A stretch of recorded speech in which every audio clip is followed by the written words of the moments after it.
What's up guys? So today we're going to go over vocal production and I'm going to give you 5 tips to make your pop vocals sound a lot better. Okay, so to demonstrate, I'm going to be using a song called Stomach from my best friend Elli and I'm going to play a little bit of it just so you get kind of a sense of what it sounds like. You're the knot inside my stomach, but I can't throw you up or spit it out. Get the taste of you out of my mouth.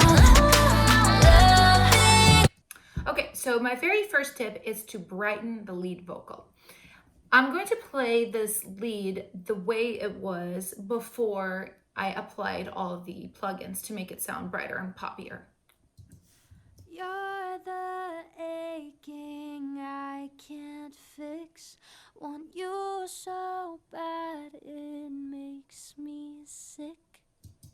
It's a well-recorded vocal. It is recorded on a pretty bright mic, the Aventone CV12, but it still needs a lot of love because one thing you want to know about pop vocals is that most of the time they sit very, very brightly, right in the center of the mix.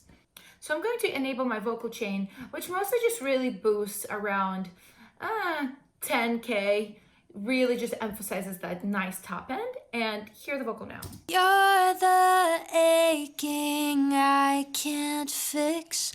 So it's just super, super bright and super crispy now. You can really almost like hear the spit of the vocal, and that's where you want it to sit. Okay, my tip number 2 is to get your performer to sing with a little bit more air. Obviously, this is a stylistic choice. Some people don't do that. Some people don't want to do that. That's totally fine. But I do think if you're trying to create that sexy female vocal, especially for pop, it really is nice to add a little bit of air, especially at the end of certain phrases. You can hear Elli doing it on a couple of these lines right here. You're the knot inside my stomach. Yeah, I know you're right there. You can hear it on the word there. There.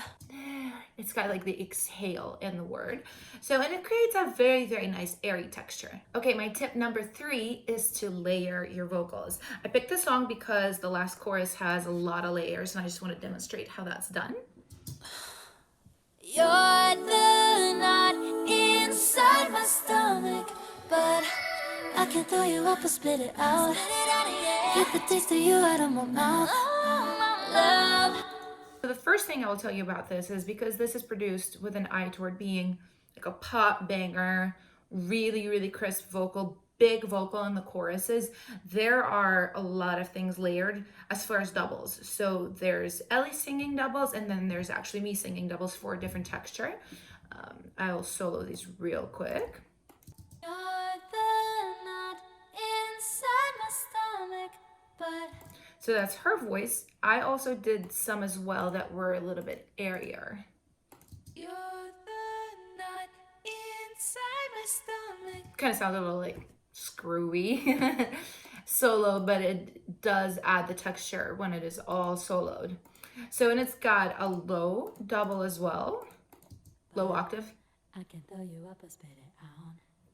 Get the taste of you out of my mouth. It's very, very low, but I kind of don't worry that it's like a little bit pitchy because when you have this many vocals going on, it doesn't really matter. It's just almost nice to have a little bit of variation because it humanizes it. You're the knot inside my stomach. So that's just the tonic. It creates sort of like the foundation that the harmony sits on. It's really nice to have it steadily while the other harmonies are moving around it. And my tip for that is just auto-tune the shit out of it. Really, it does not need to really vary that much. That one was very, very tuney. You know, just me going, you're the not, you know, you don't, that doesn't need to be super pretty. It just needs to keep that note.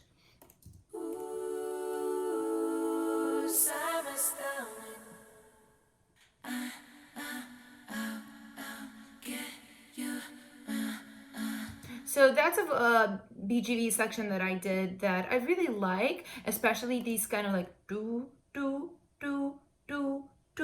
things because they really, really go nicely with the lead. They stab at certain syllables of the lead without singing the whole thing. So it really adds a lot of energy to it. I can throw you up or spit it out.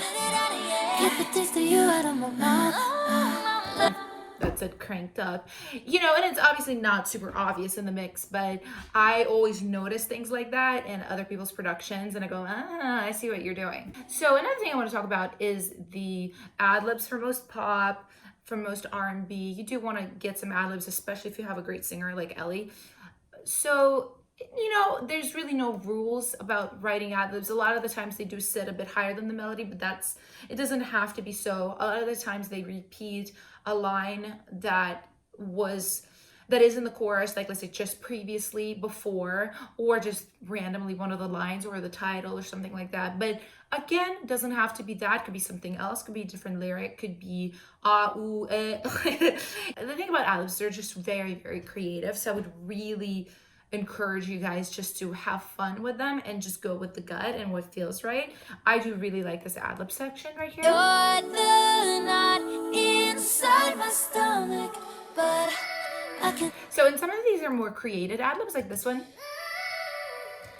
That obviously it's a tuned up ad-lib. Originally it was doing this.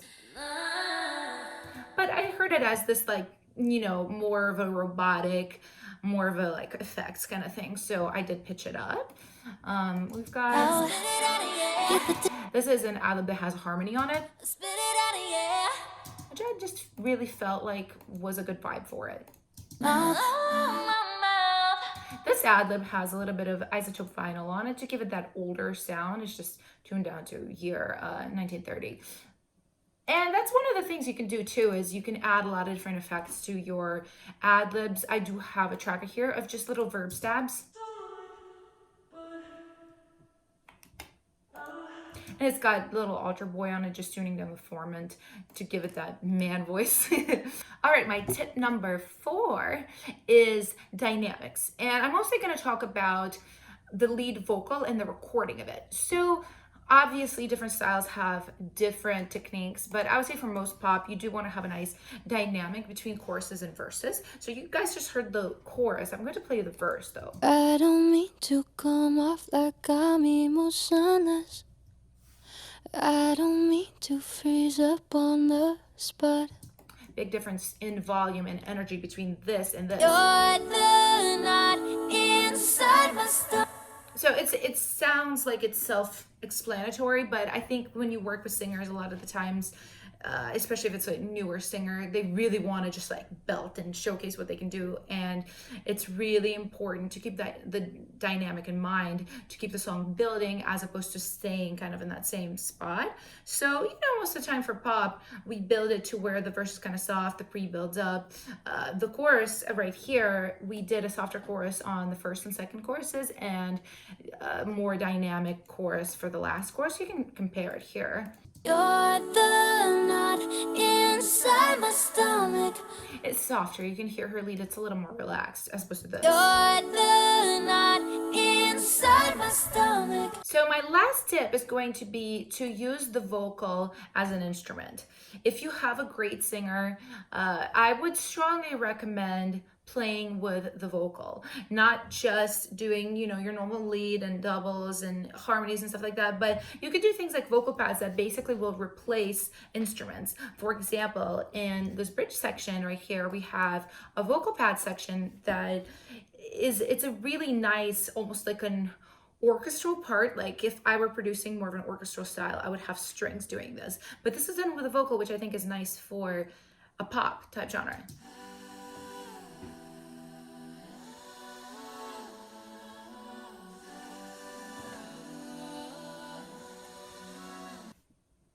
Yeah, so, and this is just me singing, and a lot of you producers sing as well, and a lot of the times people kind of don't realize that your voice is the only instrument that you have that nobody else has.